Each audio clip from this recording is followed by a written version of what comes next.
नमस्कार मित्रों, astro talkies में आप सभी का स्वागत है।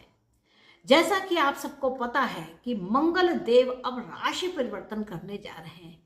मंगल यानी कि 10-11 अगस्त के बीच में इनका राशि परिवर्तन है।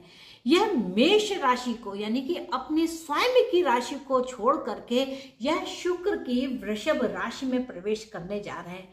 कुछ स्थानों के हिसाब से इनका परिवर्तन 11 को हो सकता है और कहीं कहीं पर यह 10 तारीख को यह परिवर्तन महसूस होगा, लेकिन रात के समय में होगा।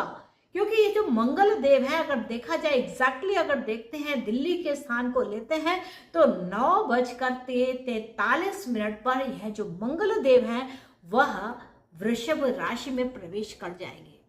अब यहां समझना कि मंगल क्या है।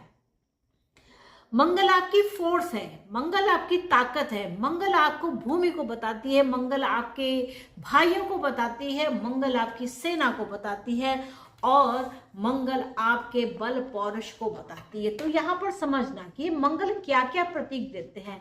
कहीं पर क्या है, मंगल अग्नि के समान होती है। मंगल कहा जाए तो आपके साहस का प्रतीक है और मंगल पहलवानों को यानी कि बॉडी बिल्डर्स को भी दिखाती है। और मंगल में एक अलग ही ओज होता है, एक तेज होता है। और अगर शीलता की बात कहा जाए तो वो थोड़ा सा धैर्य से कम, थोड़ी फुर्ती के साथ ज्यादा काम करने वाले। तो जो मंगल का जो व्यक्तित्व है क्या है, इस तरीके के उसके कारक प्रेजेंट होते हैं। अब मंगल देव शुक्र की राशि वृषभ में प्रवेश कर रहे हैं, यानी कि उन्होंने मेष राशि को छोड़ा और शुक्र की वृषभ राशि यानी कि द्वितीय भाव में, अगर नैसर्गिक हम कुंडली को देखते हैं तो द्वितीय भाव में इनका प्रवेश है। अब मंगल देव शुक्र की राशि में है तो इनका प्रभाव कहाँ कहाँ पर पड़ेगा। अब मंगल देव क्या है, इस समय वाणी के भाव में है, तो आपकी वाणी जो है वह ओजपूर्ण होगी, तेज के साथ होगी। तो यहाँ पर इस बात को समझना। और दृष्टियों के माध्यम से जो इसका प्रभाव है वह क्या है, पहली अगर चौथी दृष्टि देखा जाए तो यह सिंह राशि पर इसका प्रभाव होता है। यानी कि सिंह राशि यानी कि गवर्नमेंट अथॉरिटीज, यानी कि बिल्कुल सूर्य के को साहस देने वाली, सूर्य के साथ काम करने वाली जो इनकी प्रवृत्ति है वह यहाँ पर बलवती हो जाती है। अब मंगल की जो सप्तम दृष्टि है वह वृश्चिक राशि पर पड़ती है। तो मंगल का वृश्चिक यानी कि स्वयं की राशि में यहाँ पर होना, नियम संयम और खोजबीन करते रहना, इस प्रकार का यहाँ पर वृश्चिक राशि में इनका महत्व होता है। और इसके साथ साथ जो मंगल की अष्टम दृष्टि है वह धनु राशि पर जाती है। तो यहाँ पर महत्वपूर्ण क्या हो जाता है, पहले विषय में महत्वपूर्ण हो जाता है कि एक तो वृषभ राशि विशेष यहाँ पर प्रभाव मंगल के उसके ऊपर प्रभाव है। दूसरा, इसका मंगल का जो प्रभाव है वह सिंह राशि पर है। तीसरा, वृश्चिक राशि पर और धनु राशि पर। तो धनु राशि के अंदर एक बड़े ट्रांसफॉर्मेशन यहाँ पर दिखाई देंगे। एक तो अष्टम है, लेकिन धनु राशि वालों के लिए यह जो मंगल है वह इनके लिए योग्य कारक है। तो यानी कि कुछ ना कुछ यहाँ पर धनात्मक, यहाँ पर यह एक चीजों को जोड़ते हैं, धनात्मक प्रभाव देते हैं, यानी कि पॉजिटिव कैरेक्टर यहाँ पर रहता है। अब जो वृश्चिक राशि है यह इनकी स्वयं की राशि है। तो वृश्चिक राशि यानी कि मंगल, जहां पर क्या है एक्सीडेंटल चीजें होती है, विरासत होती है, या कहा जाए जो चीजें भूमिगत है तो जल तत्व की राशि लेकिन भूमिगत है। तो यहाँ पर ये एक बात ये भी देखना कि यह जो वृश्चिक राशि है चूंकि जल तत्व की राशि है और वो सीधा देख रहे हैं, तो यहाँ पर देखना कि जल सेना में कुछ विशेष प्रकार के यहाँ पर हमें प्रभाव देखने को मिलेंगे जो कि धनात्मक होंगे। और वहीं पर यहाँ पर देखिए जो राशियां हैं वह सिंह राशि अपने आप में बिल्कुल सरकार का पूरा सहयोग है, वृश्चिक राशि पे पूरा प्रभाव है और धनु राशि पे, तो इस प्रकार का यहाँ पर प्रभाव है।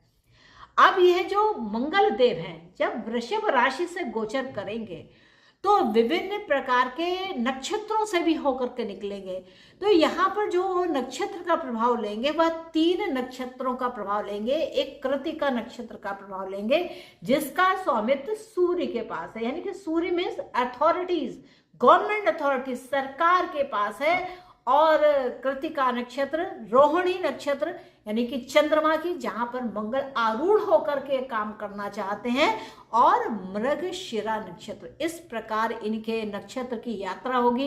कृतिका नक्षत्र के इनके 3 चरण चढ़ेंगे, रोहिणी के 4 चरण होंगे और मृगशिरा के 2। तो इस प्रकार ये जो मंगल देव वृषभ राशि में रह करके 9 पदों की यात्रा पूर्ण करेंगे। अब यहाँ पर क्या है कि जो 9 पद हैं, इनमें से 2 पद ऐसे विशेष महत्वपूर्ण हैं जो एक विजय पताका को दिखाते हैं, एक ट्रांसफॉर्मेशन को दिखाते हैं।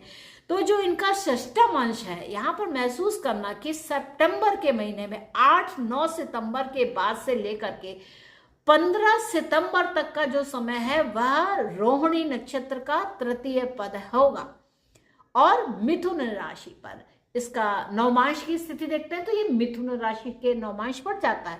तो यहाँ पर क्या है कि कम्युनिकेशन, 3रा भाव, यानी कि कम्युनिकेशन पड़ोसियों के साथ कुछ वेरी स्ट्रांग पोजीशन में होगा, जहां पर ये षष्ठ अंश है। षष्ठ अंश का मतलब है कि रोग, ऋण, शत्रुओं पर विजय पाना। तो इस प्रकार का यहाँ पर व्यक्तित्व देखने को मिलेगा।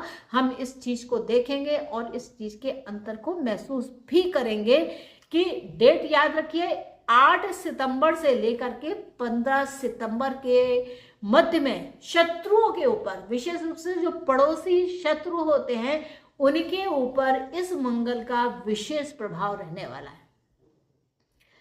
अष्टम अंश की अगर बात करें तो यह जो एक ट्रांसफॉर्मेशन है, यह हमें दिखेगा 23 सितंबर के बाद से लेकर के, हम इसे देखें, माफ कीजिएगा, यह जो अष्टम अंश का जो हमें ट्रांसफॉर्मेशन है यह हमें दिखेगा 20 अक्टूबर, यानी कि अगर हम देखें मृगशिरा नक्षत्र का प्रथम चरण होगा और 23 सितंबर के बाद से 20 अक्टूबर तक हम इसको महसूस करेंगे।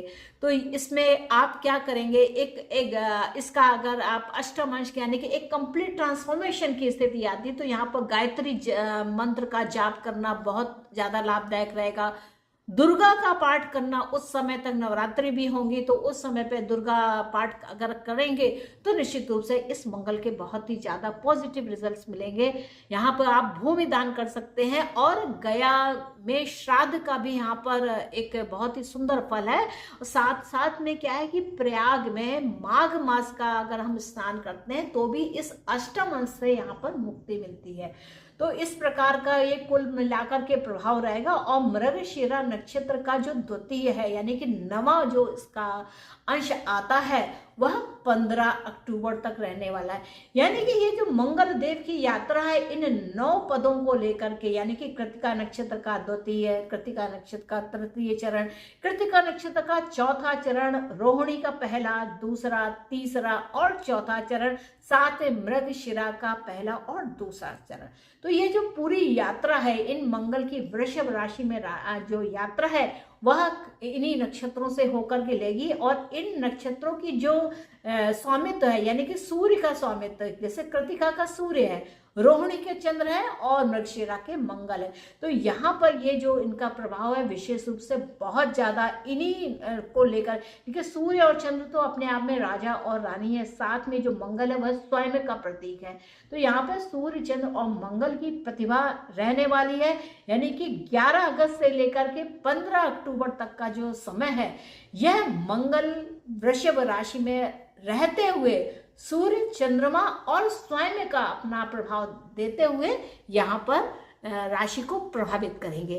तो जो विभिन्न राशि हैं उनके प्रभाव को मैं नेक्स्ट एपिसोड में आपके साथ साझा करूंगी। तो तब तक आप पहले समझे कि ये मंगल वृषभ राशि में आएंगे तो कैसे सहयोग को करने वाले हैं। तो मित्रों, आशा है कि आपको मेरा यह एपिसोड अच्छा लगा होगा और आपने मेरे इस एपिसोड को अगर एंजॉय किया है तो कृपया चैनल को लाइक कीजिए, इसको शेयर कीजिए और सब्सक्राइब करना बिल्कुल मत भूलिएगा, क्योंकि सब्सक्राइब करेंगे तभी तो आपको नई नई चीज़ों के बारे में सही और सच्ची जानकारी प्राप्त होगी। तो मित्रों, मिलते हैं नेक्स्ट एपिसोड में।